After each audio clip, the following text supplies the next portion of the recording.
Graças a Deus, meus irmãos, tudo bem? Vamos à nossa mensagem dessa noite. Espero que todos estejam guardados pelo Senhor na casa dos irmãos, em segurança.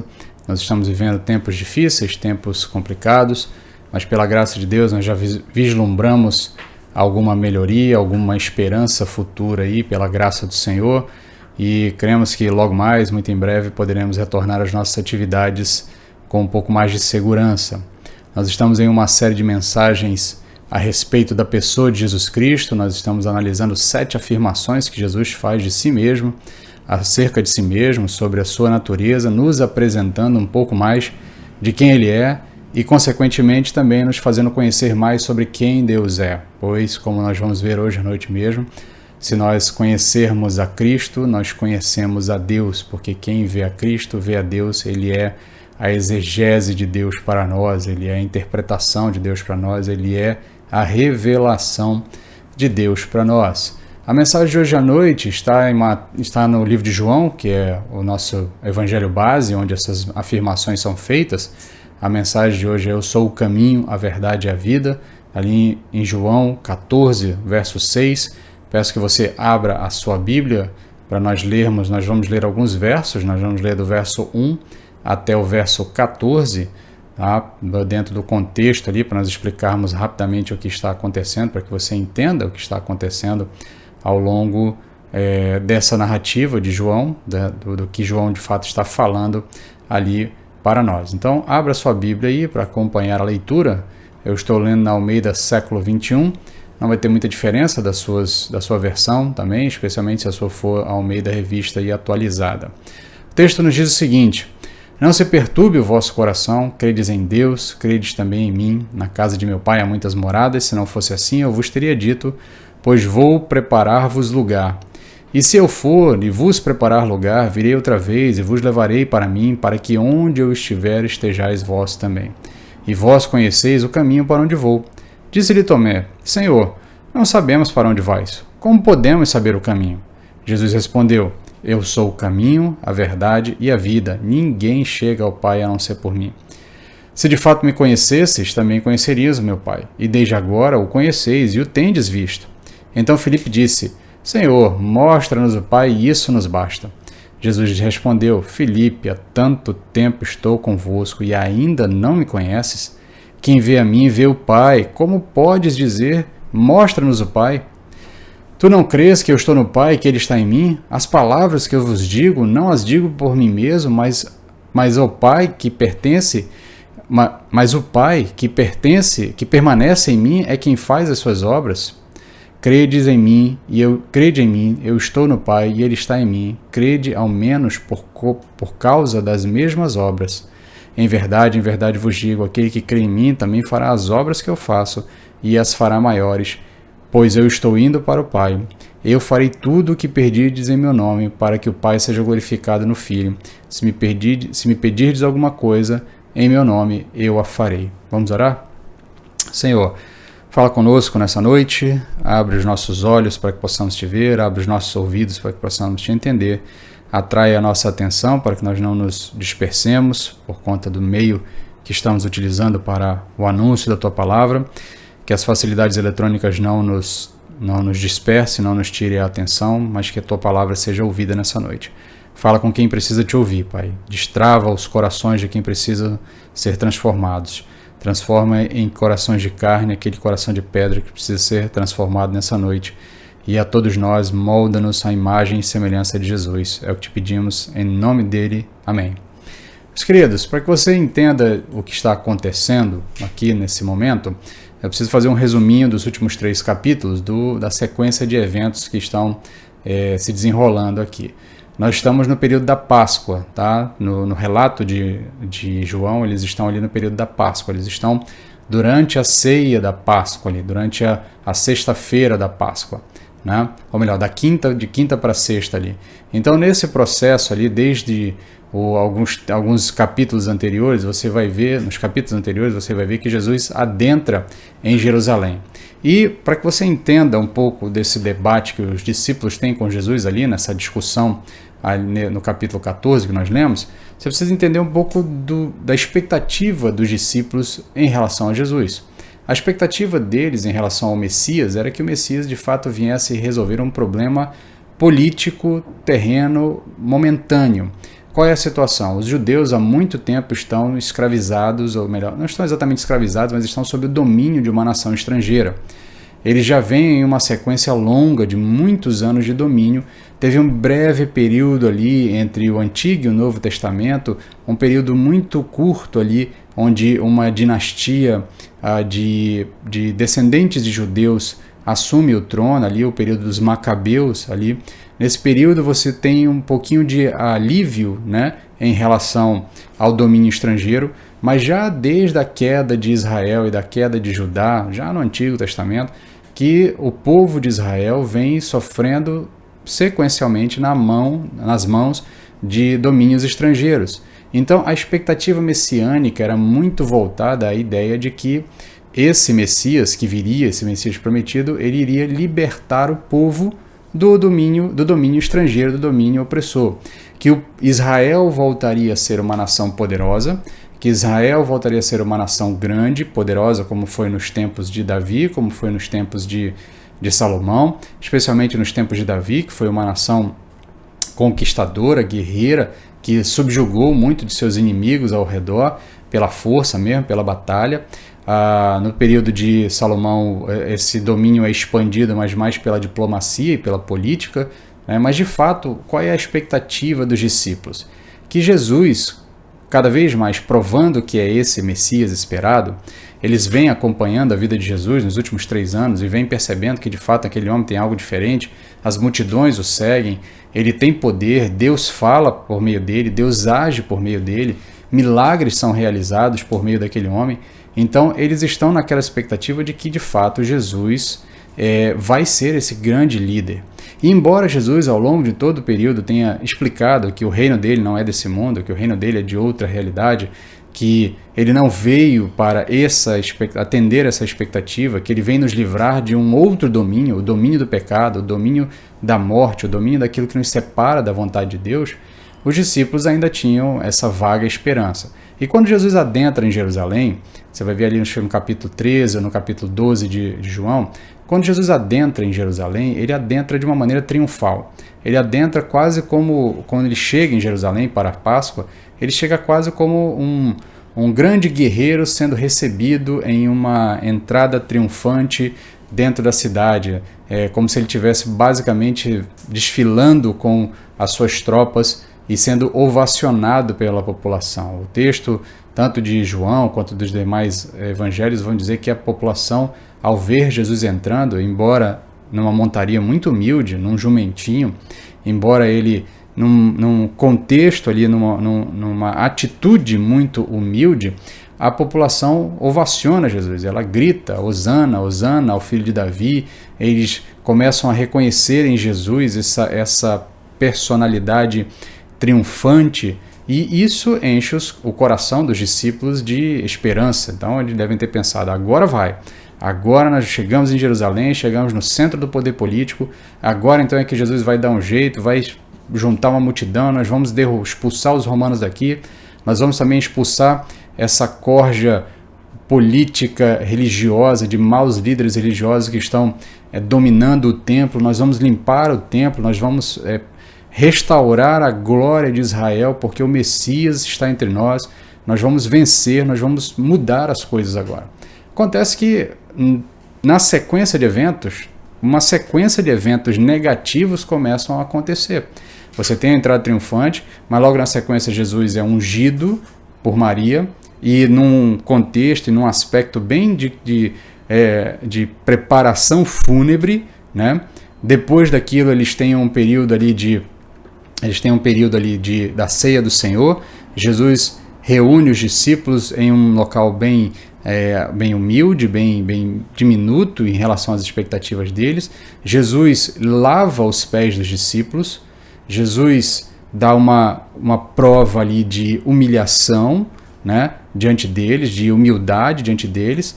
Na sequência, então, os discípulos estão ali no meio da ceia, já um pouco constrangidos. Jesus começa a falar de elementos, ele começa a falar de coisas que acontecerão mais para frente. Entre as coisas que acontecerão, ele diz que ele vai morrer, ele mais uma vez diz que vai morrer, ele diz que precisa morrer, ele diz que os líderes religiosos, os seus inimigos que estão perseguindo ele há algum tempo, e os romanos também, iriam ter triunfo sobre ele, dominariam ele, prenderiam ele morreria na mão daqueles homens.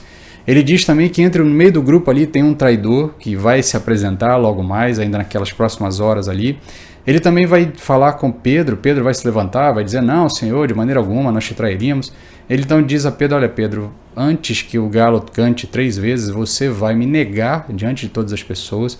Então, tem um clima instaurado ali entre os discípulos de frustração total. E para coroar esse clima de frustração, Jesus diz, olha, eu vou morrer, eu vou ressuscitar, mas eu vou embora, tá? Eu vou embora, eu vou para o meu Pai, eu vou para outro lugar, e vocês ficarão sozinhos. E depois que eu morrer, vocês serão dispersos.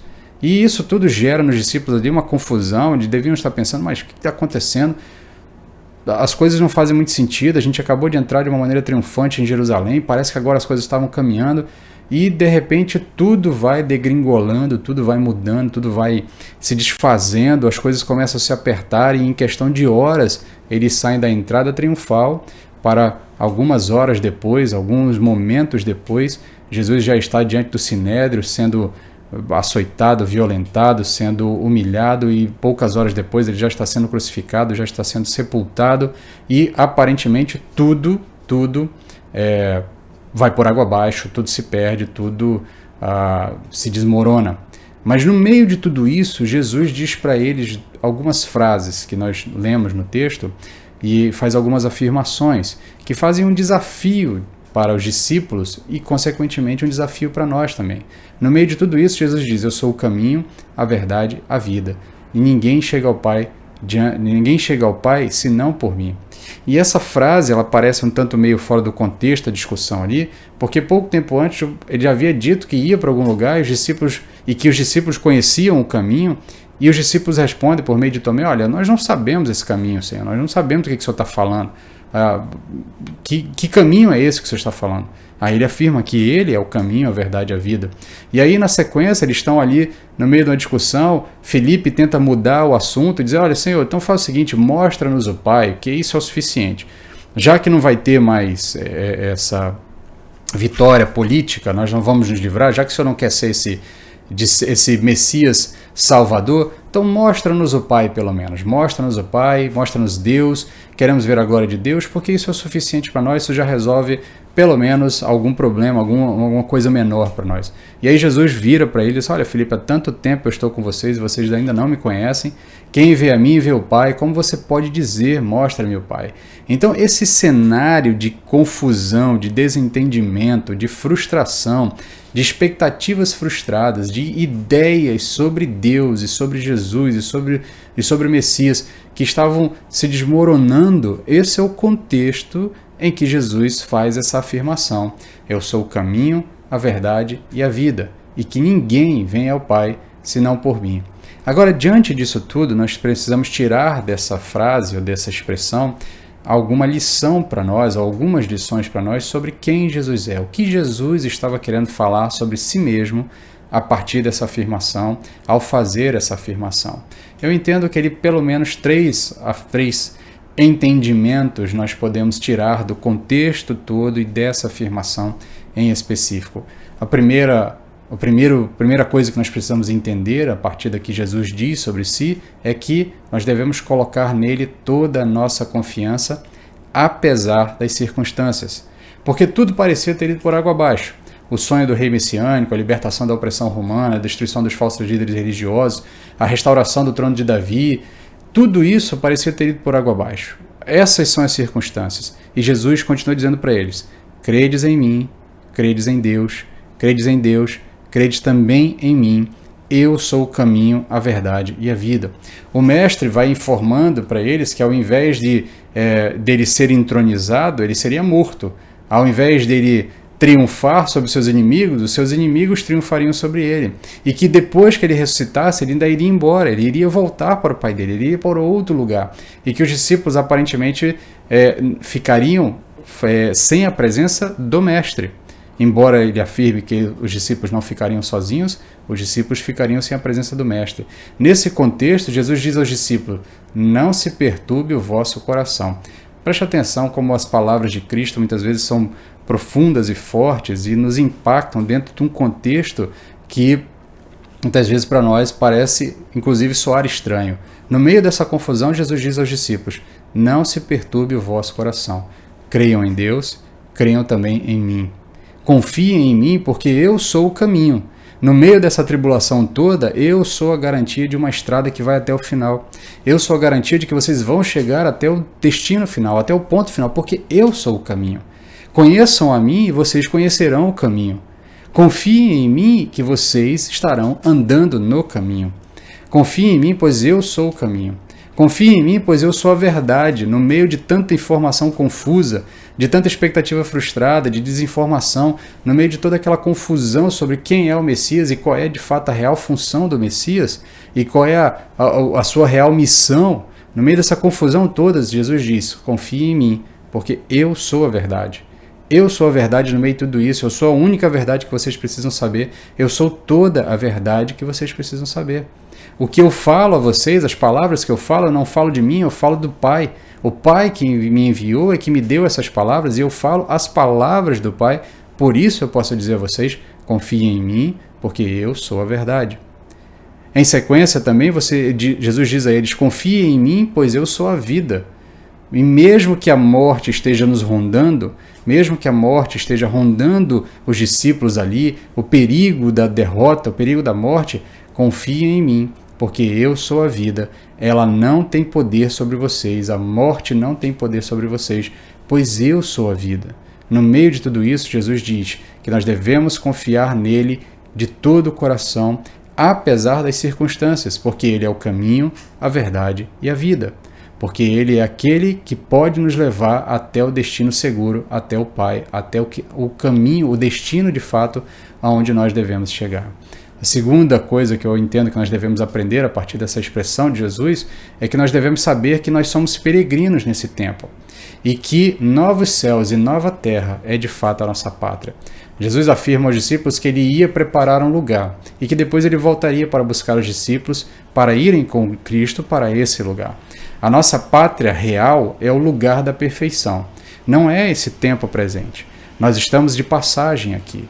De fato, a nossa pátria, o local onde nós almejamos chegar, é novos céus e nova terra. É o lugar da perfeição, onde não haverá choro nem dor, onde o pecado já não mais existirá, onde o leão e o cordeiro pastarão juntos, onde a criança brincará com a víbora, onde haverá perfeição eterna, comunhão eterna, onde os homens não mais subjugarão as mulheres, onde a cor da pele não terá mais importância, onde a nacionalidade não fará diferença, onde de fato viveremos aquilo que Deus planejou para nós desde o princípio.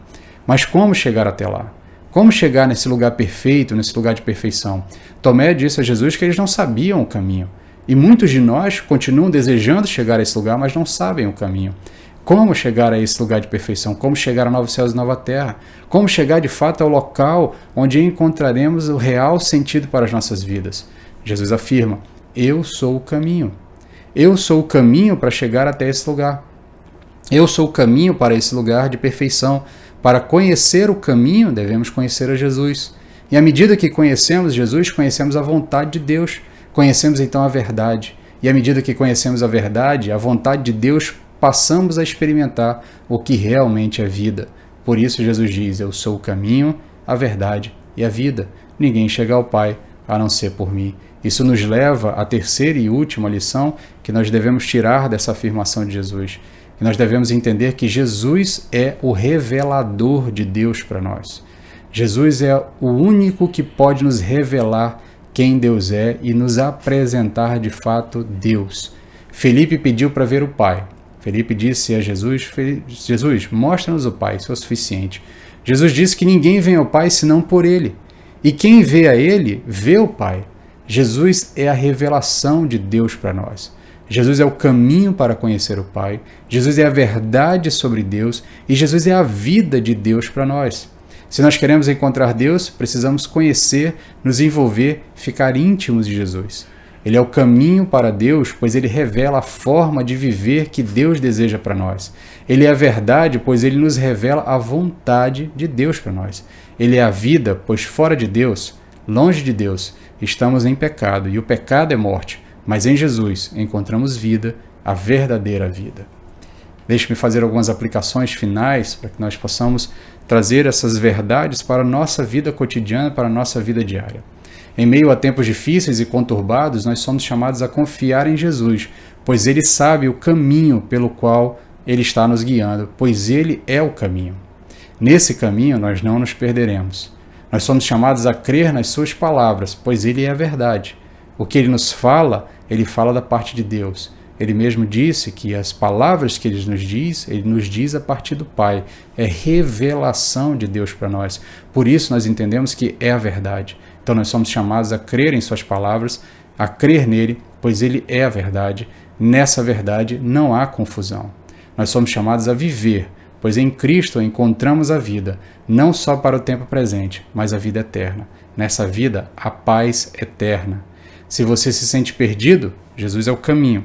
Se você se sente confuso, Jesus é a verdade. Se você se sente morto, Jesus é a vida. Confesse Jesus como seu Senhor e Salvador. Confie que Ele lhe guiará pelo caminho até o Pai. Creia nas suas palavras que são verdadeiras e experimente a vida que só Ele pode te dar, tanto agora como eternamente. Esse é o desejo do meu coração para você. Entendo que esse é o desejo de Deus para o seu coração. Que você, de fato, descanse na promessa de Cristo, de que Ele é o caminho, a verdade e a vida. Creia nele e descanse. Não se turbe o vosso coração, não fique confuso, não fique perturbado. Descanse, pois Ele é o caminho, a verdade e a vida. Para chegar a Deus, Jesus Cristo é o único caminho que pode nos levar, é a única verdade sobre Deus que podemos ter e é a grande vida de Deus para nós. Que Deus aplique ao seu coração essa palavra. Vamos fazer uma oração para encerrar essa mensagem. Senhor, aplica aos nossos corações essa mensagem, que o Senhor trabalhe nos nossos corações, nos ajude a confiar em Cristo Jesus, abra os olhos de quem precisa te ver, transforma o coração de quem precisa ser transformado, que a tua palavra chegue aonde precisa chegar, que o teu Santo Espírito atue no nosso meio, convencendo-nos do pecado, da justiça e do juízo, e que haja transformação nessa noite. É o desejo do nosso coração, é o pedido que nós fazemos a Ti, em nome de Jesus. Amém. Amém, meus queridos. Fique na paz e, se Deus nos permitir, domingo que vem encerraremos essa série de mensagens.